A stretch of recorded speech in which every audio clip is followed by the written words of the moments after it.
So Poland's gotten themselves into a very risky situation. They ran out of manpower and they do not have the numbers on their side.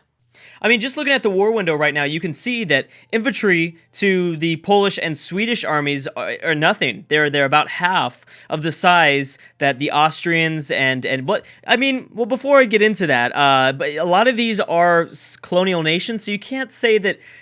I mean, some of them are colonial nations. We've got New England and then English Brazil. I still am having trouble with those stupid dyslexic names. I'm so mad at myself.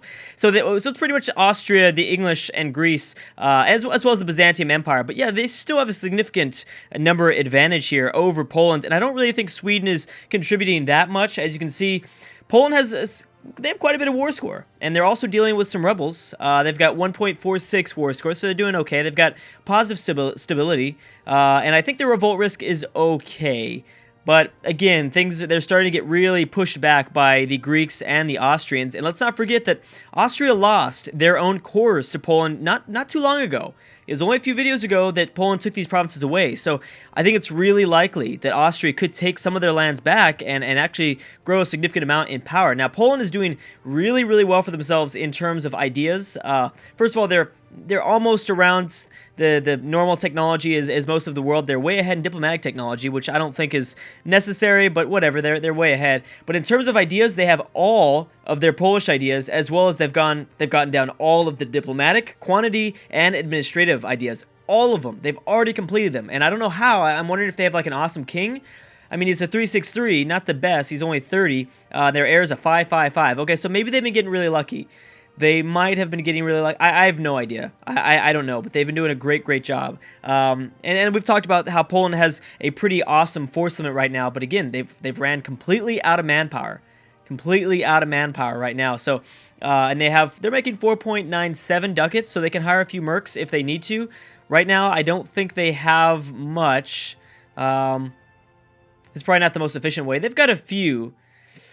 They have a few, but yeah, not much. I mean, they as you can see, they just had their armies shatter, and now they're running back up north. Actually, you know what? They're coming back down south to probably engage some of the Greeks or something like that. But man, Poland has a very tough situation to face ahead of them.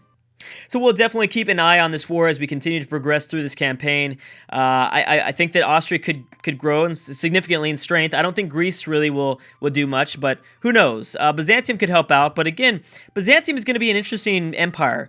As it continues to form up and as they continue to grab more and more of a colony out here in Asia, I don't know if you want to call this a colony, but as their empire just east of the Black Sea continues to grow, how much are they going to really reinforce their very, very good parts and I guess their core part of their empire here west of the Black Sea?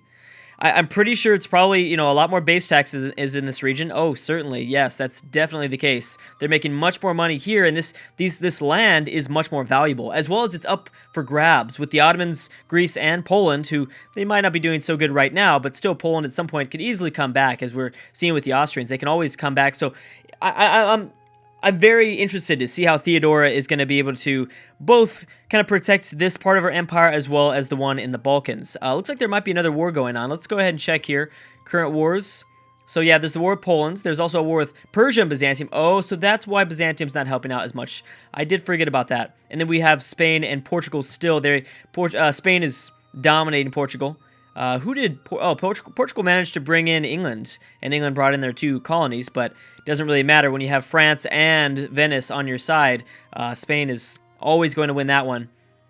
Oh yeah, so that's wow, the Persians are losing this war, and I think it's because, more than likely Darius saw the opportunity to attack the Byzantium Empire, and maybe he thought that maybe a lot of the regiments were going to be going off to the west, but that wasn't the case. Theodora's kept most of her army still in Asia, or I guess in between the Black Sea and the Caspian Sea. Things are not going so well here. Dang, that's a huge stack of Persians and Egyptians. Persia's brought down their entire alliance of the Ottomans. Whoa. But so did Byzantium. Whoa, this is a big one. Maybe this war with Poland is going to get kind of outshined here.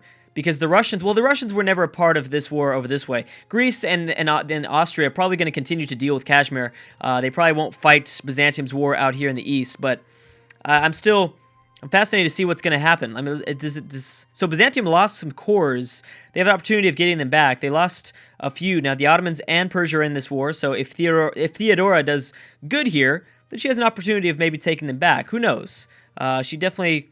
It's possible. It certainly is possible. Spain looks like they finally got locked off here, but they're continuing to grow on the eastern part of the African continent. They're about to get closer and closer towards the Arabian Empire, so they're gonna be pretty careful of that. And yes, Portugal is dominating in Africa, but it doesn't really mean much when you have all this region sieged out as well.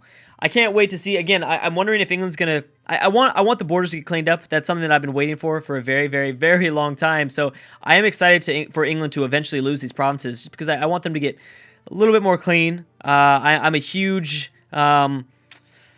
I'm a huge advocate of cleaner borders, and sometimes you just can't have them. But I'm still rooting for Elizabeth in general. She's doing really good, but I don't want her to have these random provinces out this way, because it's going to make me just twitch out every single time. Oh my goodness! So now the Dutch are reaching all the way out towards the western part of South America. Man, this colonization is pretty fun. So yeah, there it is, the Netherlands La Plata. The Netherlands La Plata. Oh my gosh, Spain did it. Whoa, we did not expect that. Spain is the first to get to Central America. They must have kind of given up a lot. Maybe not given up, but they've stopped focusing in on their colonies in Africa, and now they're going after this very, very... Well, first of all, one thing to take note of is that the religion in this map is much different. I don't think it's going to really cause much of a difference. I don't think it's going to be a big deal, because, I mean, everyone's kind of dealing with some... they're all sorts of different religions, so it's not that big of a difference. But if you're used to playing as the Aztecs or the Mayans, these religions are pretty powerful. They're not going to be able to use that to their advantage, but still, pretty cool to see Spain make it down here first. They might have been here for a while. They're destroying the Portuguese and the English at 48 war score. Pretty good for the AI. Doesn't seem like the AI likes to get too much war score, or maybe I'm just playing this game wrong. I always try to go for that 100 war score and take as much as I can. Celtic Canada is looking pretty good. Oh man, I can't believe this Spanish Mexico is going to look cool, I think. Although it's going to be very similar to the English. Yeah, these guys are getting messed up by both William and the Celts from the north. Yeah, this colony is getting destroyed, as well as French Colombia is doing a great job too. Yeah, I don't know why English colonies are just not, I don't know, they're not doing so well. Really not going so well. Okay, let's check on this again. Whoopsie. Okay, so we have another war going on. It looks like it's a war between the Celts and England. Okay, so once again, the Celts have declared an offensive war in the British Isles with no one to help them. This is a clear problem. The Netherlands joined in on their side, but that isn't meaning anything. Portuguese have joined in on English side. So pretty much, I mean, all you have to worry about... Actually, I don't know. William could provide some extra support. Oh, I didn't even realize that they're dealing with some reformed zealots down here at the very bottom. Well, let's see here. We have a 22 stack from Elizabeth, and I see no Celtic army. So this doesn't look like it's going to go so well. Unless, of course, William somehow lands some troops in the southern part of the British Isles, then maybe it's possible, but I don't know why they declared that. I think the AI just sees when another AI or another close enemy is in war, and when they're losing that war, they join in. They just declare the war whether they have the numbers or not. I think we're seeing an interesting flaw in the EU4 AI. Pretty fascinating stuff. Okay, so has this ended? Yes, it did. And you know what? Austria did get back some of their lands. They got back, wow, I think it's 4 out of the 3. No, 3 out of the 4. I'm sorry, 3 out of 4 of the lands that were taken away by Poland a few videos ago. So, wow. Austria's made a little bit of a comeback here. Not bad. And they still hold some pretty good alliances with Byzantium, Venice, and Florence. And the Russians. So, you know, maybe Austria's going to be able to do this. Maybe Austria's going to be able to survive. Who knows? I mean, she's survived for this long, and I think I'm starting to notice that, you know, when a nation, even though something like Germany as well, Germany and Austria might be, on the surface of things, kind of screwed, but, you know, the huge alliance chains that kind of EU4 provides just naturally in the game's mechanics keep these nations alive for a lot longer than you would think. Look at Portugal. I mean, they somehow were allied to England. I don't know how that happened, but they did it, and that's kind of been keeping Spain, I think, from taking them over for a long time. It would have happened a long time ago. So anything else that's going on in East Asia? Nothing much. Nothing much. I mean, India is getting completely covered by the Zulu, Egypt, and Assyria. Persia might be going for northern India at some point.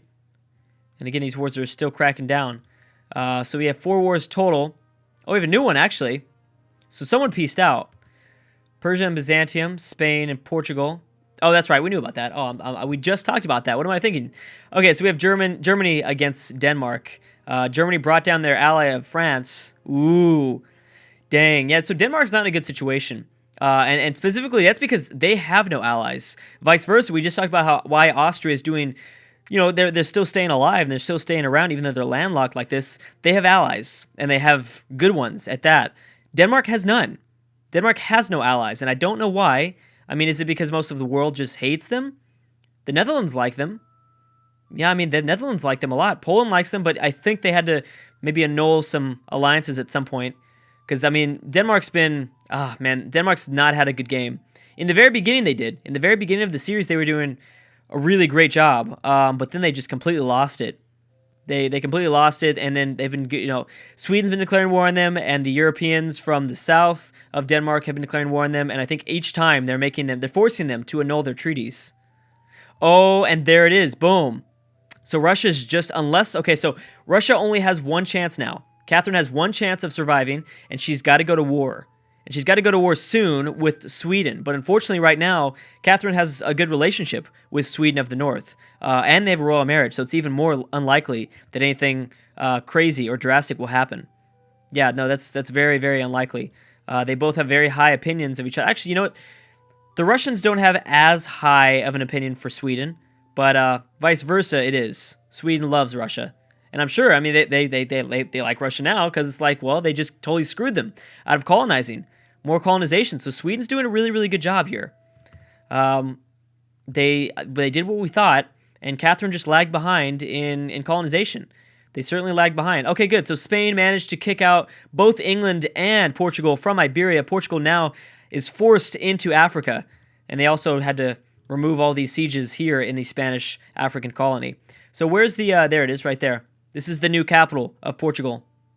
That's what I was looking for. Man, this is exciting. This is really, really, really cool. Now all Isabella has to do is kick out Rome and colonize his province, and then they're good. I mean, they have all of Iberia all to themselves. Napoleon didn't get anything from that, and also Napoleon's going to be in a truce with England, so he's not going to be able to take that province over for a while. Boom, Germany already pieced out. Did the Netherlands also grab something? No, they didn't grab anything. Wow, that's crazy. Germany just reached out, and they're not playing any games with heralds. They are not playing any games. Oh, Riga's joined in with Sweden on their side. Oh no. Oh, that's bad. How about for Persia and Byzantium? Who knows with these like red colors? It looks like, yeah. So Byzantium looks like Byzantium lost some wars, some land here. They've almost got completely cut off. If Persia's able to grab one of these two provinces east of the Black Sea, then they're going to have to deal with 3 separate Byzantium empires that are not connected. Oh, that's going to be a mess. As you can see, Denmark's not doing a very good job themselves. And England and the Celts have pieced out. Celts didn't have too successful of a job. Yeah, now they've lost another province. They're getting eaten away right in the hearts of the Celtic Empire, just north of like kind of modern-day Scotland. They're just getting eaten apart, and that's unfortunate. Looks like Celtic Canada is going to survive longer than the actual Celts. How's Spain doing? So Spain, I think, has given up on their colonization of Eastern Africa. I don't know if they're going to want to go for... I don't think they want to go for India anymore. I think they want to focus in on Mexico, which is cool. I really like that. That is very awesome. And as for wars, so we have Assyria versus the Zulu. Whoa, there we go. I love that. That's a cool one. That is a very, very cool one. We also have Riga still at war with Denmark and the Netherlands at war with Austria. I wonder what opportunity they saw there. You know what? Austria and Greece are both both allied to each other in this war. Looks like William's going to be doing pretty good for themselves because I think that Austria threw all of their troops out here in the east to attack Poland. So did Greece. I think they both kind of maybe sacrificed a little bit too much. But you got to remember that William's army is pretty good. Now, I don't really care what happens here. And more than likely, Austria and Greece are going to lose. I'm very interested to see exactly how Assyria does against the Zulu. So Zulu have no troops here. Nothing at all. They're bringing a fleet, a very small fleet. But that's about it. Yeah, the Zulu have a lot of their troops still in the mainland of Zulu territory. So we might see Zulu lose, Ashaka, I guess, lose a lot of area here in India. Dang. Yeah, that's a pretty big deal. Oh, well, they transferred over a little bit, but that's not going to be enough. And also, do any of these provinces have none of these? Oh my gosh, none of this has any forts. So the AI needs to work on building more forts. When they're colonizing out to the east, as you can see, the AI is having problems with not building forts out this way, which is, I don't know, just fascinating. I mean, if you're a regular player of EU4 like I am, it's not only is this campaign, I think, entertaining. I mean, it's really entertaining to me, but I think it's really fascinating to see exactly how the AI works. I feel like I've, in turn, like watching the Civ AI battle it out, I think that I've become a better Civ player to be able to understand how the AI works. I'm starting to notice that. I'm starting to notice that same sort of learning happening with EU4 as I continue to watch how the AIs work in Europa Universalis. So I don't know. I mean, that's part of the reason. And just look at that. I mean, just the whole... I had no idea AIs don't really build forts even though they should. And this is kind of, a made-up scenario. So I don't know if the developers really planned for this sort of major colonization to happen. So that would kind of explain it. Let's see how William is doing. William's doing okay. Also, did Riga end their... Yeah, they did. Riga only grabbed one province away from Denmark. Okay, well, they got lucky. Is it just one? Yeah, just one province away. Okay, Denmark, you got pretty lucky there. You got extremely lucky there. So yeah, just and William is winning their war by 15 war score. Again, oh, here's a big battle, and they're gonna get pushed back even more. Now, what happened? Maybe you fought that battle with less morale, or who knows? You maybe got better rolls, low rolls. Man, Greece still has that awesome general, but then a 4-2 against William is something that can equally stand up to an awesome general with a, what is it, a 1-5 or something like that? A 2-star 1-5? Yeah, he's a 1-5 and 2. William has a 4-2-3. Dang. They both have some really awesome generals here. Again, they're going to have to go after forts, though. They've already managed to grab, I think, one. They're going after a second one here, depending on how fast this siege value is ticking back up. They should get it soon. But again, well, I mean, I'm wondering how much manpower both Greece and Austria have still. Here's a big battle. You better pull in that 27 stack. Again, Austria's taking the offensive penalty and grabbing that crossing penalty. Oh, yeah, it's just not going to go well. It's just not going well. What's going on here? How is this happening? There's actually more discipline from Austria, but discipline's not that great of a battle mechanic. It's nothing too crazy. So yeah, they're going to continue out this siege. They're going to grab themselves another fort and more than likely push up that war score even more than they had before. Okay, well, I think it's time to check on the liberty desire of our colonies. Oh, dang, look at this. They have a 100% liberty desire here. And we have independence supported by the Moroccans. Oh, dang, that is cool. That is really, really cool. Who would have thought? Who would have thought? And what's going on here? Oh, that's England. That's right. We knew about that. I just saw a weird color. But the English is only at 27 war score. I'm sorry, 27 liberty desire. Celtic Canada at 56%. And how are the Netherlands doing? 33% here. 6% only with French Columbia. 4% only with Netherlands. And Spain, I don't think, has established a solid colony. The Spanish Mexico, I believe, is what's going to be called. I think. The Spanish Mexico. Okay, so I cannot wait to see the developments with Brazil. Ooh, Songhai declared war on Rome, didn't they? But wait a second, is this the Islamic Alliance that teamed up? Yes, it is. France is the only one to back up Augustus again. Now, who was the offensive? Who declared this war? Who was offensive? So is Rome actually declaring war on Carthage? Bad idea. Very, very bad idea. All right, guys, I'm going to have to stop right there. Man, I'm loving this campaign. I have to say, this is easily one of my favorite AI-only campaigns. I don't know. This might be my favorite. I'm having so much fun with this campaign. It is so exciting to watch. So anyways, guys, I hope you guys are enjoying it too. Thank you so much for watching, and I will see you guys next time.